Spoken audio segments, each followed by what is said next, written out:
안녕하십니까. 인생성형가 정영기입니다.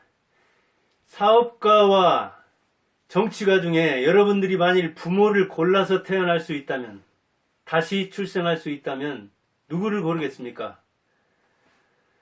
아마 99% 이상은 사업가, 특히 대기업 CEO를 고를 겁니다. 그런데 현실적 승자는 어떻습니까? 21대 국회를 보면 국회의원이 지금 300명이죠. 300명 중에 정치인이 무려 80여 명입니다. 그리고 법조인, 언론인, 교육가, 경찰, 이 사람들이 약 100명입니다. 법조인, 언론, 교육 이런 쪽. 그렇다면 기업가는 몇 명이나 될까요? 기업가는 9명입니다. 그리고 의학학은요. 의사나 약사가 아마 의사만 해도 13만이니까 약사가 뭐 5, 6만 된다 하면은 20여만 명 될 텐데 의약학 그쪽 6명입니다. 약. 이건 뭐 정확하지는 않을 수 있습니다. 몇 명씩 왔다 갔다 할 수 있는데 제가 파악한 바로는 이렇습니다. 그러니까 200여 명이 우리나라 직업이 약 2만여 가지라고 합니다.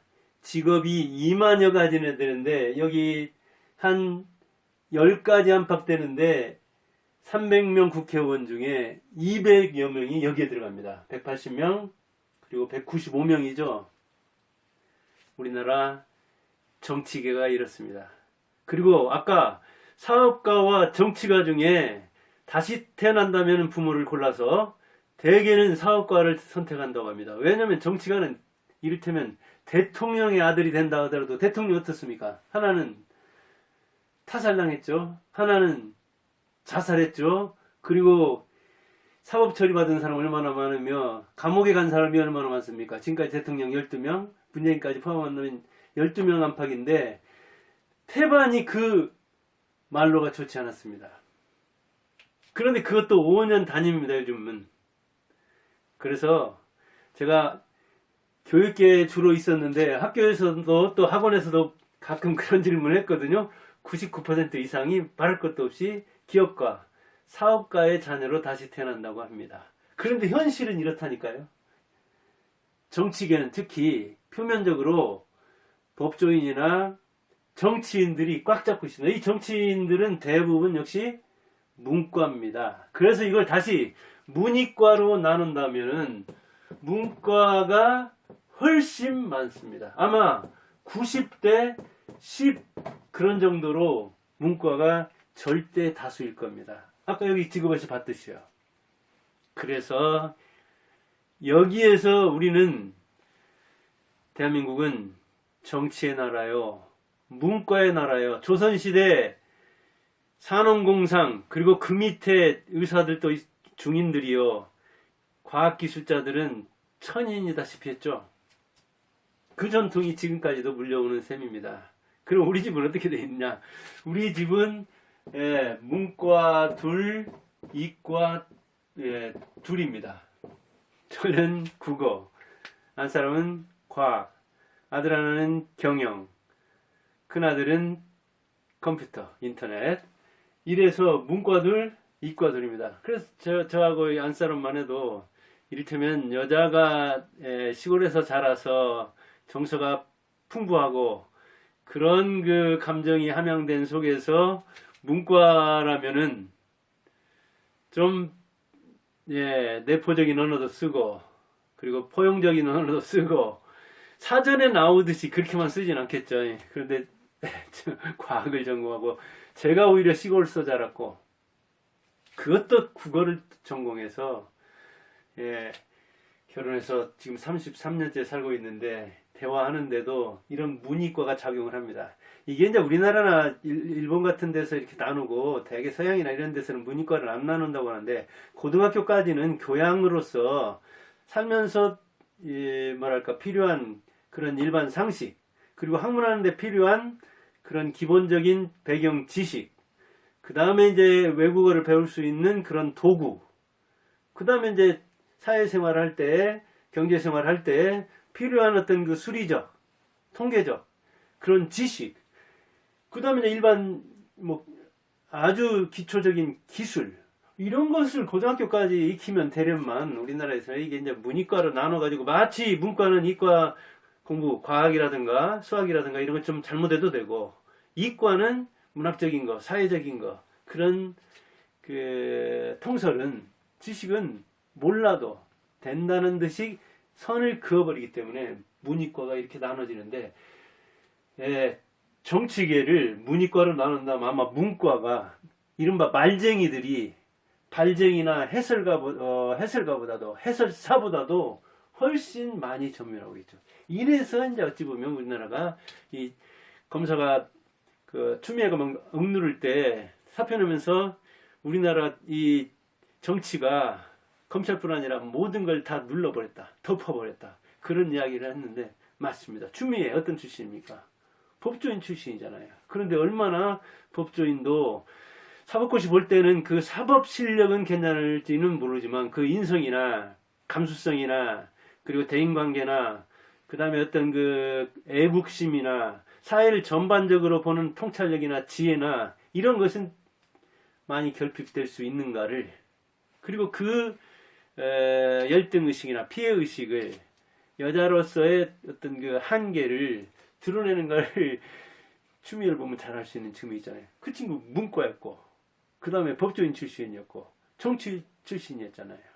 그러니까 그렇게 우리는 이 정치인들의 문제점이 한쪽으로 이렇게 쏠려 있는 말쟁이들만, 발로 뛰는 사람이 아니라, 해설사가 아니라 그냥 말로 뭐 개울도 없는데 다리를 놔준다든가, 비행기도 없으면서 말로 그냥 세계를, 우주를 여행하는 그런 사람들의 공중비행을 보고 이러다 보니까 우리나라가 엉망진창인 줄 모릅니다. 그리고 거기서 우리는 이제 안철수의 좌절을 볼 수도 있는 겁니다.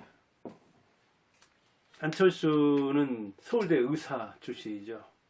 그리고 당국대 의대 교수도 했고, 그 다음에 91년에는 V3 안랩, 얼마나 유명합니까? 사업으로서 성공했잖아요. 안랩, 안철수 연구소의 제점에. 그런데 이것을 또 5년에는 CEO에서 물러나가지고 11년에 정계에 입문했죠. 그런데 정치계에 입문해서 지금까지 11년째인가요? 10년째인가요? 11년째? 굉장히 그 부침을 겪었죠. 뭐 국회의원 재선도 됐고 대통령 선거에도 한번 나갔고, 그러니까 정계에 들어와서도 실패만 연속한 건 아니지만 그 협상할 때 또는 이번에도 서울시 시장 나가려다가 역시 후보 경선에서 막판에 밀리는, 그걸 이제 뭐 공개는 안 했지만 아주 석패했다고 하는 해설도 있고, 그 상당한 차이가 났다는 그런 이야기도 있고, 그런데 아무튼 아깝게 패했죠. 골리앗과 다윗의 싸움이요. 오세훈은 고려대 법대 출신이죠. 그러니까 법조인과 의사 출신, 사업가의 출신 경쟁이었는데 역시 정치와 기업의 대결에서, 문과와 이과의 대결에서 이과의 패배요, 기업인의 패배요, 다윗의 패배였죠. 참 이과들이 일단은 언어에서 좀 약합니다. 뭐 김종인이 그랬다고 하는데 토론도 못하는, 김종인은 그 보니까 뭐 외대 독일, 그 다음에 민스텐 된 거예요. 저 독일에서 석사 박사는 유학을 했던데 그 사람은 문과니까 그러죠. 그리고 외국에서 유학해서 또 경제를 전공했으니까 상업은 문과 아닙니까? 그리고 우리나라 대통령 역대를 보아도 그 전두환이 공고 출신이고 나머지는 거의 다 인문 출신이잖아요. 상관하원 김대중이나 노무현도 인문 출신이잖아요. 그리고 군대도 대부분은 인문 출신인 셈이죠. 거기서도 이제 포병이다, 뭐 통신이다, 뭐 병과를 나누기는 하지만 육사 들어갈 때 대부분이 문과가 지나가잖아요. 그리고 대학에서 그 전공 뭐 나눠서 한다는 게 이를테면 고등학교 때까지 이렇게 나눠지고 그 다음에 대학에서도 나눠져 가지고 전공을 심화하는 그런 거하고는 또 다르잖아요. 그래서 군인들은 뭐 되게 무인으로 취급은 하지만 이 문무를 겸하는 사람으로 요즘은 보면 되죠. 그래서 이렇게 약하다고요. 그래서 김종인이 말하는 안철수의 토론 취약, 이거는 의사로서 어쩌면 그 신경정신과 의사라든가 이 소아정신과 의사로서 토론이 필요한 사람의 심리를 공부하는 그 교양으로는 하지만 원래 이과 공부를 했고 대부분 외국어로 영어로 의학을 공부하다 보니까 그게 약할 수가 있는 거죠. 그리고 이과는 특히 의사들은 이 말 자체를 원래 지시적으로 씁니다. 그래서 저도 지금 한 사람하고 아까도 이과 사람하고 과학 전공한 사람하고 사니까 그렇지 여기가 키가 있다고 봐요. 이를테면 키 이걸 가지면 뭘 하는가 어떤 용도로 쓰는가 뭘 만드는가 그것만 알면 되는 거예요. 이과는. 문과는 이것에 얽힌 이걸 가지고 그 산 여자들의 삶 그리고 키를 통해서 성경에도 나오듯이 뭐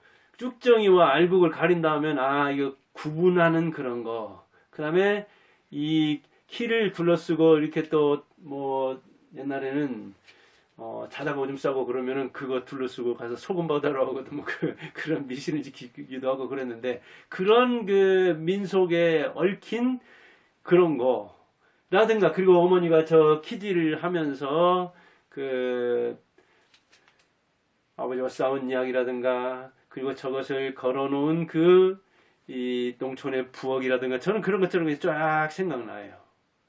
그래서 이제 그런 그 내포적인 말로 쓰는 언어를 내포적인 말로 쓰는 그런 문과와 그 다음에 지시적 사전적으로 쓰는 이과는 저는 키만 봐도 다르고 이를테면 물만 봐도 다른 거예요. 물. 뭐 이과는 어떻게 써요? 의사들은 과학자들은 H2O 그러던가요? 이게 뭘로 구성되어 있는가? 그리고 물은 물이요, 불은 불이지. 더 이상 뭘 캐 들어갈 필요가 있느냐 그렇게 얘기하겠죠. 그러나 국어 전공한 사람은 그러잖아요. 이마 그 물 건너지 마오. 그 물은 뭐예요 그러면? 그 단계를 넘어간다. 아니면 어떤 한계를 넘어간다. 그리고 물은 이게 연속이면서도 이제 단절을 의미하는 거예요. 나를 버리고 가는 것일 수도 있고 아니면 이승에서 저승으로 가는 것일 수도 있고 그리고 이거는 물은 용비천가 2장에 나오듯이 샘이 깊은 물은 가말에 아니 그칠세 거기서 물은 뭐예요? 역사 또는 조선의 왕조 그런 거죠. 내일어 내가 돼서 바다에까지 가나니 이 이시조선 왕국이 천년말년 저 샘물 시작해가지고 중류 하루 거쳐서 강 거쳐서 바다에 가듯이 영원하라 그런 이야기 아니겠어요. 그러니까 역사를 말하는 것이기도 하죠. 물이. 그리고 물은 또 죽음이기도 해요. 왜? 물에 빠지면 죽으니까. 물은 또 삶이기도 해요. 왜? 이 지구의 70%는 물이요. 인체는 70%를 물로 이루기 때문에 물 안 먹으면 죽잖아요. 그래서 물에 빠지면 죽고 물에 너무 목마르면 또 죽는 거예요. 그래서 죽음도 되고 삶도 되는 거예요. 모순적인 언어가 그 의미가 물에 담겨 있어요. 그러니까 이런 내포성을 지닌 이 문과들이 시적 언어로 이렇게 물을 해석하면 이과들이 생각할 때는 이게 미치는 거예요. 어떻게 그게 죽음도 되고 삶도 되냐? 어떻게 연결도 되고 단어도 연결되죠. 물이 쭉 이어가니까. 단절도 되죠. 물이 육지를 단절시켜버리니까. 이런 속성을 띠고 있는 그런 말을 하는 이 말쟁이들이 바로 문과라고요. 그러니까 정치하는 친구들이 만약 비유적인 언어를 쓰면 시적인 언어를 쓰면 상징적인 말을 쓰면 이게 이제 이과를 전공한 지시적으로 병이면 병 아니면 뭐 주사면 주사 약이면 약 그리고 질병명에서도 어떤 세포면 세포 뭐 조카 중에 의사가 하나 있는데 이를테면 간 같은 것만 시험하는데도 그 몇백 그까지를 간에 대해서 물어본다고 하더라고요. 그럼 그 지시적으로 해야 되지. 그 간에 너는 간이 있냐? 너는 쓸개 빼놓고 다니냐? 허파에 바람 들었냐? 그런 비유적인 말을 시험 보겠어요? 의학적인, 과학적인 시험을 보지? 그러니까 안철수는 그 전공 때문에도, 그리고 그가 해온 컴퓨터 일 그 자체도 또 이과하고 기술이잖아요. 그러니까 토론에 취약할 수가 있는 거죠. 당연히 그렇게 봐줘야 되지. 80이나 먹으면 거의 뭐 안철수의 아버지 빨이나 되는 사람이, 물론 이제 정계에 진입할 때 단계적으로 좀 그 단계를 밟아서 가라. 국회의원, 그 다음에 말하자면 단체장, 그 다음에 이렇게 대권을 노려야 되지. 좀 인기가 있다고 해서, 그 인기라는 것은 풍선 바늘로 살짝 찌르면 금방 터져서 바람 빠지는, 그렇게 좀 헛된 것일 수도 있는데, 그 신기루 같은 인기에 편승해가지고 금방 대권에 도전하려고 시장도 그냥 양보를 하고 박원순. 그래서 지금 어찌 보면 사태가 난 거잖아요. 그런 이야기는 뭐 돌아보면 맞아요. 아마 안철수도 그건 지금 수긍할 수도 있을 겁니다. 그렇게는 그렇다 하더라도 그때 그 사건을 가지고 인간적으로 꽁 해가지고 항상 공격을 하니까 어떻게 저렇게 사람이 뭐 좀스럽달까, 좀 옹졸하냐, 그릇이 작냐, 그렇게 포용성이 약하냐, 또 그런 서운함이 있을 거예요. 이런 그 지시적인 언어를 쓰는 이과 출신으로서는요. 이렇게 되는 거예요. 이게 말만 해도. 이 언어의 사용법이 다른데 그 언어가 단어가 되고, 그 다음에 문장이 되고, 문단이 되고, 글이 되는 거잖아요. 그런 차원에서 원고 없이 이렇게 연설을 한다든가, 아니면 대중의 심리를 읽어가지고 사회를 분석해서 꿰뚫는 이야기를 한다든가 하는 게 좀 약할 수가 있죠, 의사들. 물론 의사들 중에서도 대중연설에 뛰어난 사람들이 있고, 과학자 중에서도 이 문학적인 것까지, 근데 문학적인 것까지 과학자가 의사가 갖춰가지고 글까지 잘 쓰면 그런 사람들이 인기 있더라고요. 근데 있긴 있는데 사실은 자기가 하는 일의 수행 능력은 또 떨어질 수도 있습니다. 다 잘할 수가 없는 거예요. 의사이면서 말 잘하고, 말 잘하면서 의사인, 그러면 얼마나 좋겠어요. 또 글 잘 쓰면서 말 잘하는 사람까지. 그것저것 다 잘할 수 없는데, 저는 안철수는 이를테면 대단하다고 봅니다. 서울대 들어간 게 어쩌면, 제가 지방이긴 하지만 서울대 의대 들어가는 사람도 가르쳐봤고, 서울대 법대 들어간 친구들은 질벽에 가르쳐봤는데, 토론하면 서울대 의대 들어간 사람이 서울대 법대 들어간 사람, 사회대나 정치대 들어간 사람보다도 떨어지는 것은 말할 것도 없습니다. 서울 법대 들어가고 그런 애들은 어릴 때부터 이 독서 실력이라든가 토론 실력이라든가 한자 실력이 뛰어나고, 그 다음에 이제 그 의대 들어가는 그 친구들은 그쪽으로 되게 전형화되어 있습니다. 과학동화 같은 것 중학시대부터 보고, 그 다음에 외국 잡지도 보고, 그리고 그쪽으로 파고드는 몰두형이라서 이런 사회현상이라든가 인문 이런 쪽에는 고등학교 때부터 취약한 측면이 있는 거예요. 그런데 안철수는 제가 보면 상당히 보완을 했어요. 저는 김종인 비판하고 안철수 편들고 그런 것 저런 걸 떠나서 오늘은 정치와 기업 이야기인데, 기업인 출신, 그 중에서도 의사 출신, 그 사람이 정치가 돼 있기 때문에 안철수의 이번에 후보 탈락, 이것과 이제 연계해서 이야기하는 겁니다. 그들이 토론 취약해요. 언어적 그 기능을 활용하는 게 취약하다니까요. 사회 분석하고 사람 심리 꿰뚫고 약해요. 더군다나 윤석열처럼 삼국지 같은 거 읽고 뭔가 이 임기응변, 권모술수, 기회 포착 능력, 그리고 파고드는 틈새 전략, 이런 것 저런 것에서도 안철수는 그러나 좀 취약하지만 성실하잖아요. 그리고 그 개인기를 발휘하는 공부나 사업에서 안랩, V3, 바이러스 개발 이런 데서는 아주 특출난 면모를 보여줬고, 기부도 얼마나 많이 했습니까? 1,000억 이상 했던 거예요. 그러고도 지금 1,500억이란가 아무튼 재산이 너무 많아가지고 이 정치를 알바처럼 생각을 한 거 아니냐. 그렇게 협상할 때라든가 제목 이름처럼 철수, 그런 별명이 붙었는데 협상하다 철수하고 뒷심이 부족하고 그냥 그러다는 이야기죠. 금수저로서 좀 다부진 맛이랄까? 좀 결핍의식을 가지고 덤비는 이 저력, 그런 건 좀 부족하지 않나. 그런 평가도 하고 아마 자기도 뼈저리게 느낄 겁니다. 그런 거예요, 그게. 그러니까 그가 취약한 부분을 이제 뭐랄까 학습해서 배우려고는 하지만 그게 금방 그렇게 됩니까? 안 되는 거잖아요. 제가 볼 때는 10년 사이에 굉장히 많이 보완이 됐다고 봅니다. 취약성을. 그 과학자, 의사가 갖는 이 언어 사용 능력, 언어 구사력에서도, 그리고 래퍼를 쓰고 때로는 지시어를 쓰고 때로는 아주 간결하게, 때로는 만연하게, 때로는 높게, 때로는 낮게, 이런 능력도 옛날에 비해서 이제 나아진다고 봅니다. 그렇게 해야 되지. 날마다 뭐라고만 해가지고 됩니까? 아이야 대단한데 왜 그렇게 못하냐? 그러면 도전 정신 다 달아납니다. 학습 능력 다 달아납니다. 아이도. 그리고 정치 후배도.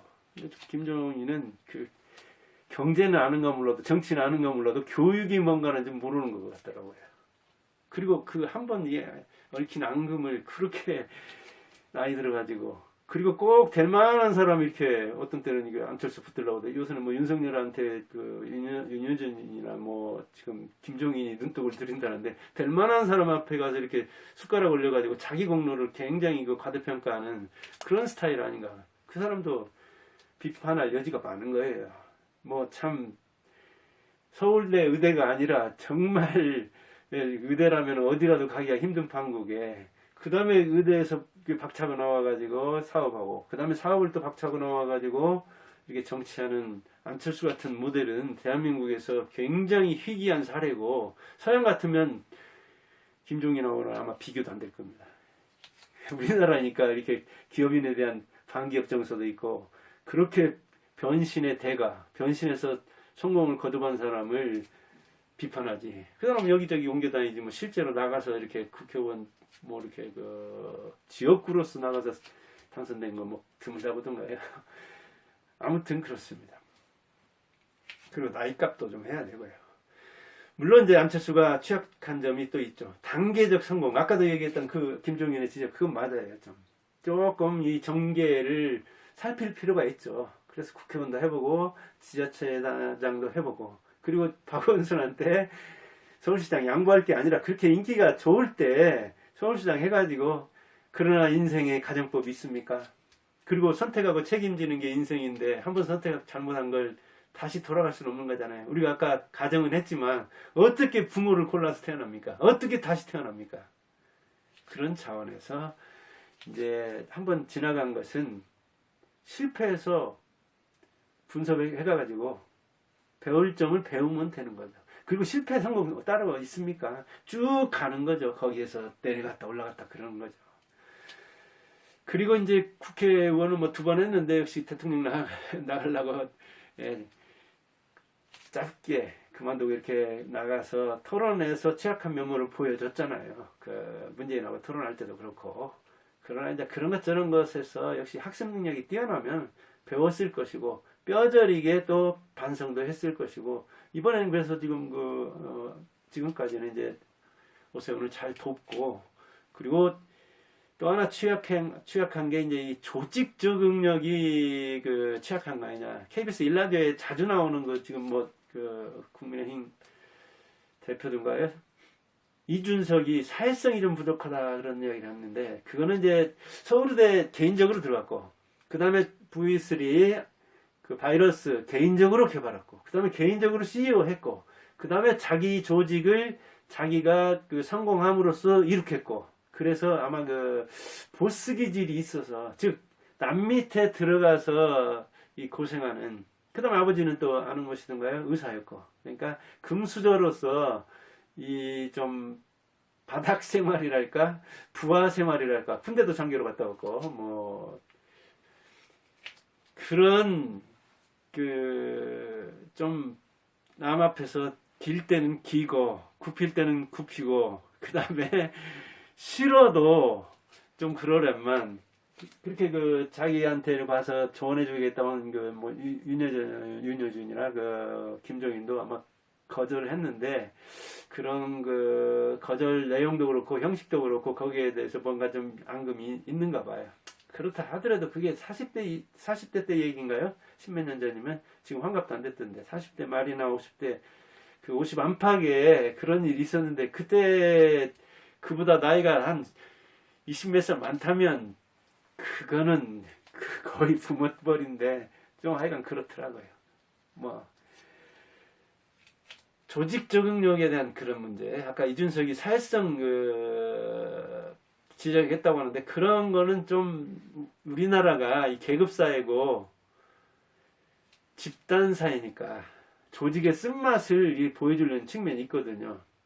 그리고 부적응자라고 하면 또 적은 집단에 속한 사람이라고 하면 이 집단의 힘을 믿고 그걸 등에 업고 골리앗이 훨씬 힘을 쓰는 나라이지. 우리나라에서는 프랑스 지금 대통령이 누구죠?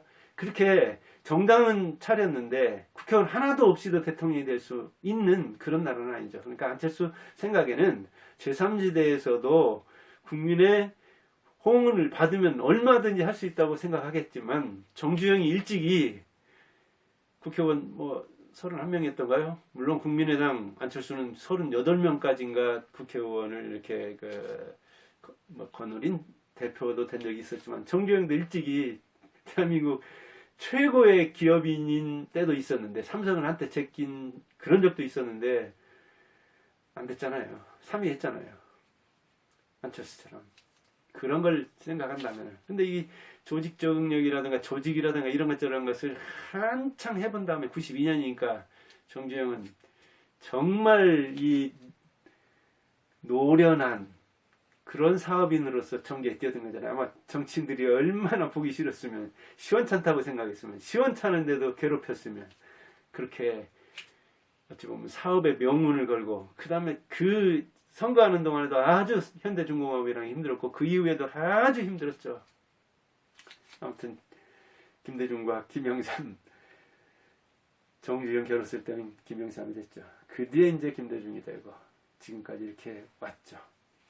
아무튼 그 사업과 정치 저는 누구를 높이 보느냐 말할 것도 없이 기업가들 높이 봅니다. 저는 인생 성형가로서 많은 사람 봤는데 우리나라에서는 이게 김대중과 김영삼이 이 정치하는 친구들한테 많이 부채의식이 있어서 그런지 이 정치 세계를 많이 넓혔는데 이게 바람직한 면도 일부 있겠지만은 굉장히 이 토착 정치인들이 비리를 많이 저지르는 그런 측면도 있고 이번에 LH 사태 이런 데서 보듯이 공무원 그 기관 그 다음에 이거 지방자치 이런저런 이게 얽히고 아마 설켰을 겁니다.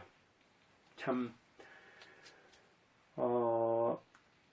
기업가로서 정치하고 있는 또는 의사 출신이니까 이과로서 정치하고 있는 안철수의 이번 그 경선 패배를 보면서 그가 좀 언어적 능력 이건 어쩔 수 없이 정치는 성과 예술이기도 하지만 언어적 기술이잖아요. 그러니까 그런 건 이제 필요할 것이며 그 다음에 이제 단계적 성공을 해야 한다는 차원에서 너무 이렇게 건너뛰는 걸 우리나라는 싫어하거든요. 그리고 정주영도 안철수도 기업인이니까 반기업 정서가 있습니다. 이거는 그 이승만 시대부터 그랬습니다. 박정희 시대 때는 특히 혁명하고 나서는 아주 그 부자들 거의 왜 부자는 숫자는 적고 저 놀부전에서부터 흥부전에서부터 놀부는 이 부자들은 자기는 되려고는 하지만 싫어야 합니다. 아까도 사업가와 정치가 자녀로 태어난다고 하면 대부분 사업가를 선택하는데 자기는 사업가 되려고 하면서 자기가 다시 태어나도 사업가 자식으로 태어나려고 하면서 욕은 사업가를 합니다. 그래서 정치인들은 가난한 사람이 많으니까 그 사업가들을 이렇게 반목해요. 반기업 정서를. 아주 나쁜 거죠. 되게 어려운 걸 된 사람들을 칭송해야 되는데 그러니까 이게 그 사람들이 여기서도 성공하고 저기서도 성공하는데 더군다나 여기서도 암랩 이렇게 성공하듯이 V3 발명하듯이 확 건너뛰어가지고 하는 거에 대한 그런 반감이 충분히 있을 수 있다는 것을 생각 못한 건 아니겠지만 그럴 수 있다고 생각했겠죠. 그 다음에 이제 이게 조직 적응력, 이른바 사회성 이런 것도 필요한데 그건 안철수뿐이 아니고 저도 여러분도 다 필요할 겁니다. 정치인들이나 기업가들 잘 보되 이렇게 기업가들이 정말 이 정치계에 많이 못 나가서 이런 어찌 보면 자기들보다 무능한 사람들한테 많이 시달린다는 것을 저는 안타깝게 생각하고 여러분들도 그런데 공감한다면 이따 선거할 때 이 정치꾼들, 정치 건단들, 정치 사기꾼들 그런 사람들은 탁탁 제거를 해줘야 됩니다. 운동권, 시민단체 이런 데 저런 데서 와가지고 국민 내세우면서 자기 사익만 챙기는 사람들 눈 잘 뜨고 보면 있습니다. 그런 안목이 있어야 되지. 막연한 방기업정서, 막연한 그 이과들이 말 못하는 데에 대한 말이 중요합니까? 저는 발이 훨씬 중요하다고 생각합니다. 인생성인과 정영기였습니다. 감사합니다.